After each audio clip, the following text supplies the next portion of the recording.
जो प्राप्त है वही पर्याप्त है। कौवे की कहानी।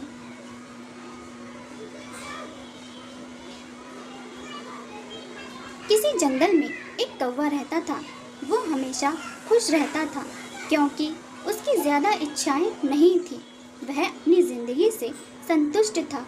लेकिन एक बार उसने जंगल में किसी हंस को देख लिया और उसे देखते ही कौवा सोचने लगा, ऐसा प्राणी तो मैंने पहले कभी नहीं देखा।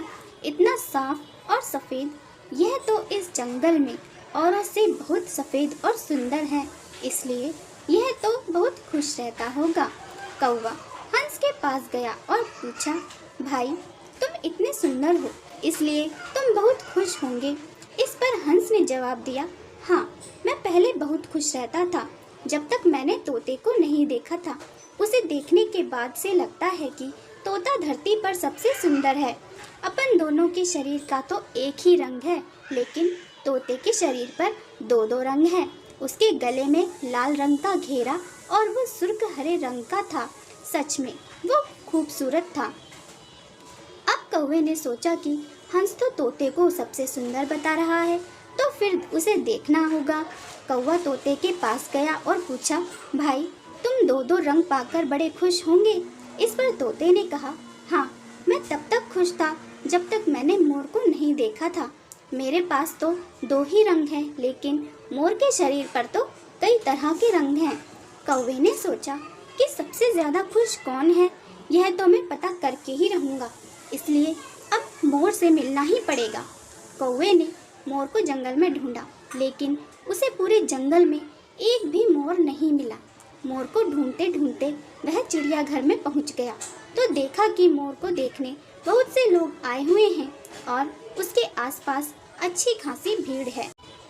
सब लोगों के जाने के बाद कौवे ने मोर से पूछा, भाई तुम दुनिया में सबसे सुंदर और रंग बिरंगे जीव हो। तुम्हारे साथ लोग फोटो खिंचवा रहे थे, तुम्हें तो बहुत अच्छा लग रहा होगा और तुम तो दुनिया के सबसे खुश जीव होंगे।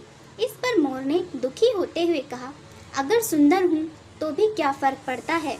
मुझे लोग इस चिड़ियाघर में कैद करके रखते हैं, लेकिन तुम्हें तो कोई चिड़ियाघर में कैद करके नहीं रखता और तुम जहाँ चाहो अपनी मर्जी से घूम फिर सकते हो।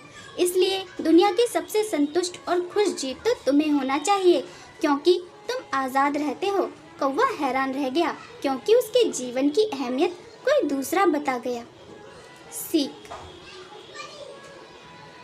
हमारी ज़िंदगी में बहुत सारी ऐसी चीज़ें होती हैं जो केवल हमारे पास है, लेकिन हम उसकी अहमियत समझकर खुश नहीं होते।